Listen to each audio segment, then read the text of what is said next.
ዩኒፊኬሽን ኦፍ ጀርመኒ የጀርመን ውህደት። በዚህ ቪዲዮ ጀርመን ከተለያየች ሀገር ወይም ከተለያየች ግዛት እንዴት ወደ አንድ ሀገር እንደመጣች ሙሉ ታሪኩን እንመለከታለን። In the mid 19th century, many Germans were driven by nationalistic feeling to support a unified Germany. በ19ኛው መቶ ክፍለ ዘመን አጋማሽ በጣም ብዙ ጀርመናውያኖች በሀገር ፍቅር ስሜት በመውደቅ የተዋሃደችን ጀርመን የመመልከት ህልም ነበራቸው። In 1850, the Congress of Vienna created the German Confederation, which consisted of 39 separate autonomous states. በ1815 የተደረገው የኮንግሬስ ኦፍ ቪና ወይም የቪናው ስምምነት ጀርመንን ወደ 39 ወደሚሆኑ የተለያዩ ራስ ገዝ ክልሎች ከፋፍሏት ነበረ። እነዚህ ክልሎች ደግሞ በኮንፌዴሬሽን የተያዙበት አጋጣሚ ነበር።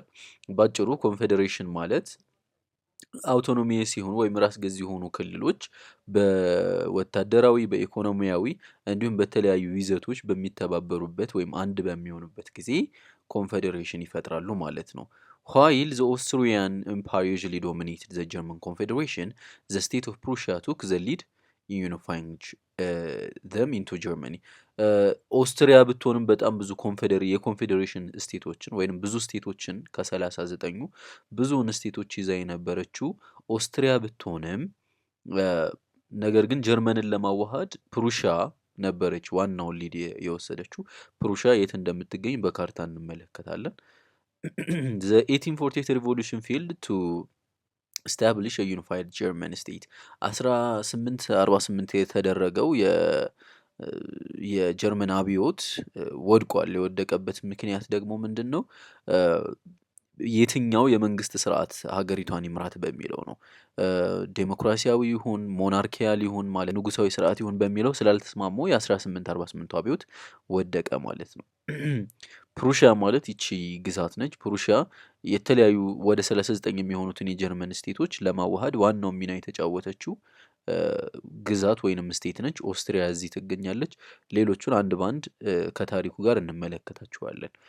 Various forces that opposed the unification of Germany before 1817 were ከ1870 በፊት እንግዲህ ጀርመን ከማዋሃዷ በፊት ውህደቷን የተቃወሙት አካላቶች ብዙ ነበር። የመጀመሪያው ፎሬን ፓወርስ ኔምሊ ኦስትሪያ፣ ራሽያ እና ፈረንሳይ። ኦስትሪያ፣ ፈረንሳይ እና ራሽያ የተዋሃደችን ጀርመን መመልከት አይፈልጉም ነበረ። ስሞል ጀርመን ስቴትስ who feared ፕሩሺያን ዶሚኔሽን፣ ፕሩሺያን አሳይቻችኋለሁ። የእሷን ዶሚኔሽን የዛችን ስቴት ጭቆና የፈሩት ትናንሽ የጀርመን ግዛቶች ወይንም ክልሎች የተዋሃደችን ጀርመን ማየት አይፈልጉም ነበር። the Catholic states which feared domination by Protestants፣ የካቶሊካ ቤተክርስቲያን ህዝቦች የፕሮቴስታንቶችን የበላይነታቸውን የፈሩት ካቶሊኮቹ ጀርመንን እንድትዋሃድ አይፈልጉም ነበረ። ሂደቶቹ ስቴፕ towards unification፣ የውህደቱን ሂደት እንመልከት። under the dominance of the Napoleon French Empire in 1804 up to 1814 the Germans developed a sense of common cause to remove the French invader and reassert control over the land. ናፖሊዮን ቦናፓርቴ የፈረንሳዩን ኢምፓየር ወይንም ግዛት ከ1804 እስከ 1814 የተለያዩ የጀርመን ስቴቶች ምን ፈልገዋል? የፈረንሳይን ወራሪውን ኃይል ማስወጣት በጣም ፈልገው ነበረ ከምድራቸው ወይንም ከላንዳቸው ላይ። The development of German railway was the first indicator of a unified state። በጀርመን የተገነባው ረዥም የሆነ የባቡር መንገድ ጀርመን ለማዋሃደው የመጀመሪያው አመላካች ነበረ ማለት ነው። as travel became easier, faster and less expensive, Germany started to see unity። ትራንስፖርቴሽን ወይም ሙቭመንት እንቅስቃሴ ቀላል በመሆኑ ፈጣን በመሆኑ እንዲሁም የዋጋው ሂደት ደግሞ ዝቅተኛ በመሆኑ ወይንም ርካሽ በመሆኑ አማካኝነት ዩኒቲ እየታየ መጣ ወይም ውህደት እየታየ መጣ። during the revolution of 1814 the German liberal initiated a movement for united Germany። በ1848 የተደረገው የጀርመን አብዮቶች በሊበራሎች ነበር ኢኒሺየት የተደረገው ወይም ይመራ የነበረው። ሊበራሎች ማለት የመናገር ነጻነት፣ የመንቀሳቀስ ነጻነት፣ የኢኮኖሚ ነጻነት የሚሉ አቀንቃኞች ወይም የፖለቲካ ፓርቲዎች ናቸው ማለት ነው ሊበራል የሚባሉት። እነዚህ የምንፈልገው ነበር በ1848 ላይ የጀርመንን የማዋሃድ እንቅስቃሴ ጀምረው ነበረ። The movement emphasized the importance of tradition, education and linguistic unity of people in geographic region። ምንፈልገው ነበረ የባህልን ጥቅም፣ የትምህርትን ጥቅም እንዲሁም የቋንቋን ጥቅም ለማዋሃድ ህዝብን ለማዋሃድ ያለውን ጥቅም አጉልተው ይናገሩ ነበረ ማለት ነው። however the revolution of 1848 failed in the attempt to unify the German speaking states because of the division of German ruling classes on the types of government they wanted to establish። ቅድም እንደነገርኳችሁ የ1848 አብዮት የወደቀው የጀርመን አስተዳዳሪዎች ወይም ሩሊንግ ክላሶች መሪዎቹ ክፍሎች ማለት ነው የትኛው የመንግስት ስርዓት ይቋቋም በሚለው ስላልተስማሙ የ1848 አብዮት ወድቋል ማለት ነው። ሌላውና መሰረታዊ ሀሳብ እዚህ ጋር የምንመለከተው ዘ ዞልቨሪን in 1834 German created a Zollverein, an economic alliance between the German states which promoted trade and strong economy. ዞልቨሪን የምንለው ተቋም ወይንም ድርጅት ምንድን ነው? የኢኮኖሚ ትብብር ነው። በጀርመን ስቴቶች መካከል ቢትዊን ደ ጀርመን ስቴትስ የኢኮኖሚውን ጥንካሬ ለማምጣት ቱ ፕሮሞት ትሬድ ኤንድ ስትሮንግ ኢኮኖሚ የኢኮኖሚውን ጥንካሬ ለማምጣት የተቋቋመ ትብብር የኢኮኖሚ ትብብር ዞልቨሪን ይባላል ማለት ነው። መሰረታዊ ነገር ነው። ፈተና ላይ ሊመጣ ስለሚችል ቼክ አድርጉት። ዚስ ከስተም ዩኒየን አላውድ ፎር ደ ሪሙቫል ኦፍ ታሪፍ ኤንድ ፕሮዳክትስ ትሬድድ ቢትዊን ጀርመን ስቴትስ። ይሄ ዘዞልቨሪን የምንለው የኢኮኖሚ ትብብር እንግዲህ ታሪፎችን ወይም ቀረጦችን በማስወገድ በጀርመን ግዛቶች መካከል አሪፍ የሚባል የግብይት ሂደት እንዲኖር ፈቅዶ ነበር ማለት ነው። የጀርመንን የውህደት ስርዓት በዋናነት ይመራ የነበረው ኦቶ ቮን ቢስማርክ ወይንም ደ አይረን ቻንስለር ይባላል ማለት ነው። ቻንስለር ማለት የጀርመን አስተዳዳሪዎች የሚሰጣቸው ስም ነው። ኦቶ ቮን ቢስማርክ ብለድ ኤንድ አይረን በሚባለው የሪያሊስት የፖለቲካ እይታው የሚታወቅ ግለሰብ ነው። እንመለከተዋለን።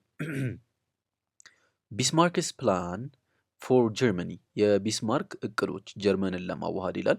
ኦቶ ቮን ቢስማርክ ወዝ ኮንዘርቫቲቭ ፖለቲሽን ኤንድ ሊዲንግ ፎርስ ቢሃይንድ ጀርመን ዩኒፊኬሽን የጀርመንን ውህደት በመምራት የሚታወቀው ቢስማርክ አጥባቂ ፖለቲከኛ ነበረ ማለት ነው። ሂ ኬም ፍሮም ደ ጁንከር ክላስ ኦር ዘ ላንድ ኖቢሊቲ ኢን ፕሩሻ ጁንከር ክላስ የሚባሉት በፕሩሻ በቅድም ባሳዩችሁ ግዛት የመሬት ባላባቶች ወይም መኳንንቶች የሚሰጣቸው ስያሜ ነው ጁንከር ክላስ ማለት ነው።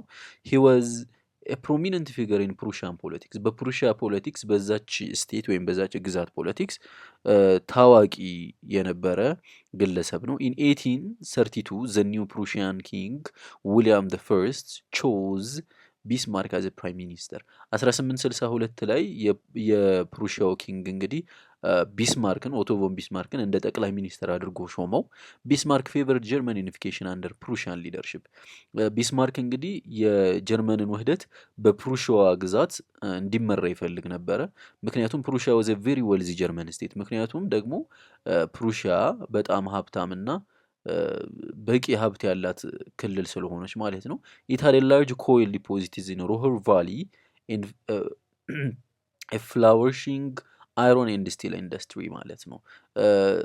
ኮይል ዲፖዚት የድንጋይ ከሰል በብዙ ያላት ክልል ነች። በመቀጠልም ደግሞ ብረቶች የብረት ኢንዱስትሪ በሰፊው የተመሰረተባት ከተማ ስለነበረች እሷን ይመርጣት ነበረ ማለት ነው። ፕሩሺያ ሃድ ስትሮንግ አርሚ ኤንድ ደ ሚሊታሪ ዋዝ ግሎሪፋይድ። ሌላኛው ደግሞ ፕሩሺያን የመረጠበት ምክንያት ምንድን ነው? ስትሮንግ የሆነ ወይም ጠንካራ የሆነ የወታደራዊ አቋም ነበራት በሰዓቱ።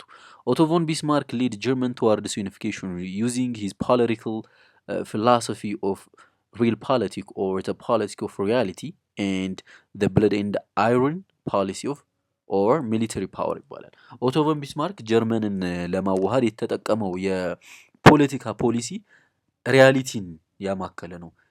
ኦር ደግሞ ሂ ዋዝ ሪያሊስት እውነታን ያማከለ ፖለቲሻን ነበር። ሪያሊስቶች ማለት የሊበራሊስቶች ተቃራኒ ሲሆኑ ዲፕሎማሲ እንደዚህ ኢንተርናሽናል ተቋማቶች ዓለም አቀፍ እንደ ዩናይትድ ኔሽን ሊግ ኦፍ ኔሽን የመሳሰሉትን እነዚህ በዲፕሎማሲ መሰረት ያደረጉ ነገራቶችን አይቀበሉም ሪያሊስቶች ማለት ነው። የእሱ ደጋፊ ነበረ።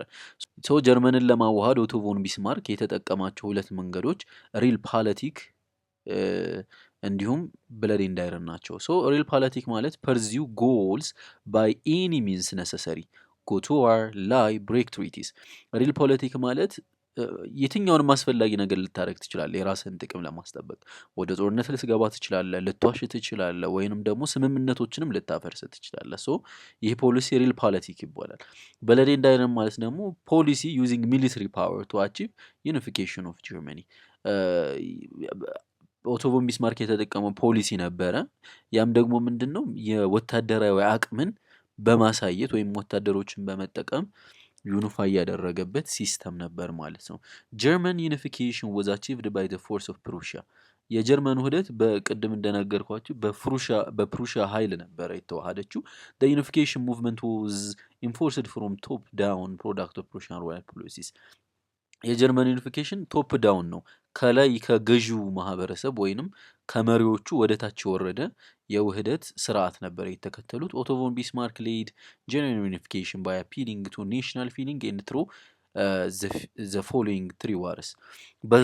አሁን በምናያቸው 3 ጦርነቶች አማካኝነት የጀርመንን ህዝብ ለማዋሃድ ወደ ጦርነት በመግባት ነበረ ማለት ነው።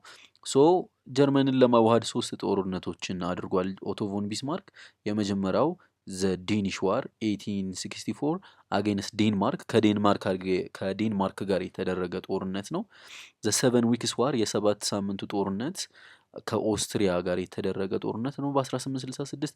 ፍራንኮ ፕሩሽያን ዋር በፈረንሳይ እና በፕሩሽያ መካከል የተደረገ ጦርነት ነው። ይህ ደግሞ 1870 እስከ 71 የተደረገ ጦርነት ነው። ዴኒሽ ዋር የመጀመሪያው ጦር ነው። ዘ ፈርስት ዋር ኦፍ ጀርመን ዩኒፊኬሽን ዋዝ ኢን 1864 ዴኒሽ ዋር ዊች ቢጋን ኦቨር ደችስ ኦፍ ሸለስዊንግ ኤንድ ሆልስቲን። ሶ በካርታ ላይ ያሳያቸዋለሁ እነዚህን ከተሞች። የመጀመሪያው የጀርመን ጦርነት የተደረገው እንግዲህ 1864 ላይ ነው ከዴንማርክ ጋር የተደረገ።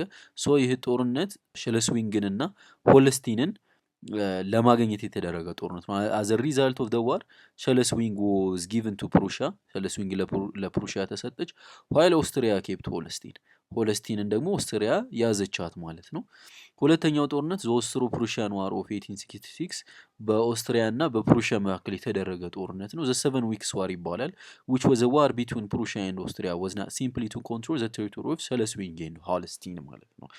ይህ ጦርነት የተደረገው የሸለስዊንግንና የሆልስቲንን ግዛት ብቻ ለመቆጣጠር አይደለም። ሞር ኢምፖርታንትሊ it was about the leadership of Germany። ጀርመን ወይንም ፕሩሺያ ሙሉን ነገር እንድትቆጣጠር ያስቻላት ጦርነት ነበረ ማለት ነው። ፕሩሺያ was supported by Italy in this move። በእንቅስቃሴዋ ላይ ጣሊያን አግዛት ነበረ ማለት ነው። the small German state that feared Prussia domination war in the sides of Austria። የጀርመንን ወይንም የፕሩሺያን ዶሚኔሽን ወይንም ላይክ የበላይነት የፈሩት ትናንሽ የጀርመን ስቴቶች ኦስትሪያን ደግፈው ሲዋጉ ነበረ። አዘ ባትል ኦፍ ኮኒግራዝ ኦር ሳዶዋ ኢን ጁላይ 1860 ዘ ፕሩሺያን አርሚ ኩክሊ ዲፊትድ ዘ ኦስትሪያን ፎርስ። እዚህ ሳዶዋ ላይ በተደረገው ጦርነት በጁላይ 1866 የፕሩሺያ ኃይል ኦስትሪያን አሸነፈ ማለት ነው። ሶ ሪዛልት ኦፍ ዘ 7 ዊክስ ዋር የ7 ሳምንቱ ጦርነት ውጤቶቹ ምንድን ናቸው? የመጀመሪያው ሸለስዊንግ ኤንድ ሆልስቲን ወር አኔክስድ ባይ ፕሩሺያ። እነዚህ አሁን የጠቀስኩላችሁ ሸለስዊንግ እና ሆልስቲን በፕሩሺያ ቁጥጥር ስር ሆኑ። ኦስትሪያ ዋዝ ኤክስክሉድድ ፍሮም ጀርመን አፌርስ። ኦስትሪያን ከጀርመን ጉዳዮች ሙሉ በሙሉ ጠራርገው አስወጧት። ቬኒሻ ዋዝ ጊቨን ቱ ኢታሊ። በጣሊያን ውህደት እንደተመለከት ነው በዚህ ጦርነት አማካኝነት ጣሊያን ቬኒሻን አገኘች ማለት ነው። the North German Confederation was formed under the leadership of Prussia። የሰሜን የጀርመን ውህደቶች በፕሩሺያ ቁጥጥር ስር ሆኑ ማለት ነው። ኮንፌዴሬሽን ማለት ቅድም ገልጬላችኋለሁ። it consists of all German states except states in the south where the people were ሊበራል ኤንድ ካቶሊክ።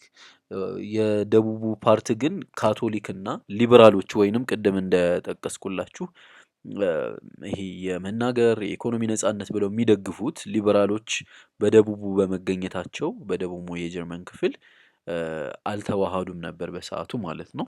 የሶስተኛው ጦርነት ጀርመንን ለማዋሃድ ደግሞ ዘ ፍራንኮ ፕሩሺያን ዎር ኦፍ 1817 አፕ ቱ 71 በፈረንሳይና በፕሩሺያ መካከል የተደረገ ጦርነት ነው። ዚስ ዋዝ ኤ ኮንፍሊክት ቢትዊን ፈረንስ ኤንድ ፕሩሺያ ኢን 1817 አፕ ቱ 71 እንደነገርኳችሁ በፈረንሳይና በፕሩሺያ መካከል የተደረገ ጦርነት during which Prussian troops pushed into France and finally beat the French at Sedan. በሴዳን ጦርነት ፈረንሳይን ያሸነፉበት ሂደት ነበረ። This defeat brought the French second empire to end. የሁለተኛው የፈረንሳይን ኢምፓየር ኮላፕስ እንዲያደርግ ወይንም እንዲወድቅ ያደረገ ጦርነት ነበረ።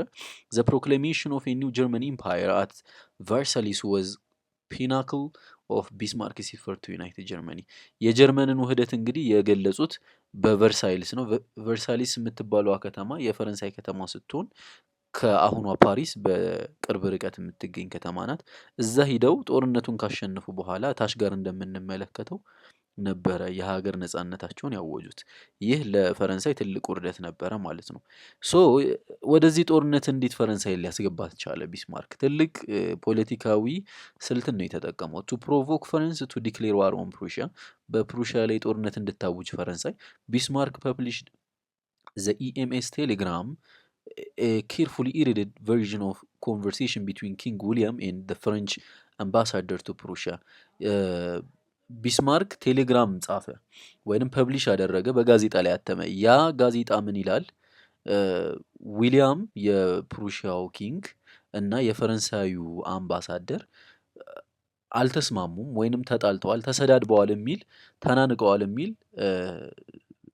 ጋዜጣ አተመ። ነገር ግን ሪያሊቲውን ስትመለከቱት ኪንግ ዊሊያም እና የፈረንሳይ አምባሳደር በስነ ስርዓት ፖዚቲቭ በሆነ መልኩ ነበር ያወሩት ወሬስ ምን ነበረ በምንልበት ታይም ስፔን በ1869 የስፔኑ ንጉስ በመሞቱ ከፕሩሺያ ንጉስ እንዳይወጣ ወይንም ከጀርመን ሂዶ የስፔንን ግዛት እንዳያስተዳድር ፈረንሳይ ተፈራ ስለነበረ የፈረንሳዩ አምባሳደር ለኪንግ ዊሊያም ወይንም ለፕሩሺያው አስተዳዳሪ መጥቶ ምን አለው? አይ እዛ ሂዶ የየትኛውም የጀርመን አስተዳዳሪ ስፔንን ማስተዳደር የለበትም በሚለው ስምምነት ላይ ደርሰው ነበር። ነገር ግን ቢስማርክ የውሸት ወይንም ሐሰተኛ የሆነ ኤምኤስ በመላኩ ዘ ኤምኤስ ቴሌግራም was significant because it encouraged the first to declare war on Prussia in 1817. ይህ የቴሌግራም ኤስኤምኤስ ውሸት በመሆኑ ጦርነት እንድታውጅ ያደረጋት ፈረንሳይን ማለት ነው። this conversation inflamed popular sentiment on both sides in favor of war. ለጦርነት እንዲነሳሱ አደረጋቸው። ንግግሩ ግን የውሸት ነበረ። ቢስማርክ ነበረ ያልሆነውን ሆነ ብሎ በጋዜጣ ያተመው የነበረው ማለት ነው። ናፖሊዮን soon declared war on Prussia, then the southern German states of Bavaria, Württemberg and Baden and Darmstadt entered the war on the sides of Prussia opposing French invasion. ሶ እነዚህ አሁን የጠቀስኩላችሁ ግዛቶች ከፕሩሺያ ጎን በመቆም ጦርነቱ ተጀመረ ማለት ነው። On September 2, 1817 French forces were defeated at the Battle of Sedan. በሴዳን ጦርነት በ1870 እንግዲህ የፈረንሳይ ወታደሮች ተሸነፉ። በዚህ ሽንፈት አማካኝነት in the Treaty of Frankfurt signed on May 1871 በፍራንክፈርቱ ስምምነት መሰረት France agreed to cede to Germany the province of Alsace and Lorraine, rich area in coal and iron, በድንጋይ ከሰልና በብረት ተፈጥሯዊ ሀብቷ የበለጸገችውን አይሊስ እና ሎሬኒን ለጀርመን እንድትሰጥ ተገደደች ፈረንሳይ ማለት ነው። ፈረንስ agreed to pay huge war indemnities to Germany, ለጀርመን ደግሞ የጦር ካሳ እንድትከፍል አስገደዷት። In 1871 the German Empire was proclaimed at the Palace of Versailles outside Paris with King William of Prussia as German Emperor or Kaiser. በ1871 እንግዲህ በቨርሳይልስ ቤተ መንግስት እዛ ነው እንግዲህ የጀርመን ውህደት የተጠናቀቀውና የኪንግ ዊሊያምም የፕሩሺያው ንጉስ ሆኖ የቀጠለበት ሁኔታ ነበረ። ይህ ቅድም እንዳልኳችሁ ለፈረንሳይ ትልቅ ውርደት ነበረ። ሶ ከ48 ዓመታቶች በኋላ በ1919 አንደኛው የዓለም ጦርነት ከተጠናቀቀ በኋላ ይህንን በመያዝ ፈረንሳይ ጀርመንን የተበቀለችበት ሁኔታ አለ። ይህንን በሌላ ታሪክ እንመለከተዋለን። ሶ ቴንክስ። አሜሪካን ሲቪል ዋር ይቀጥላል።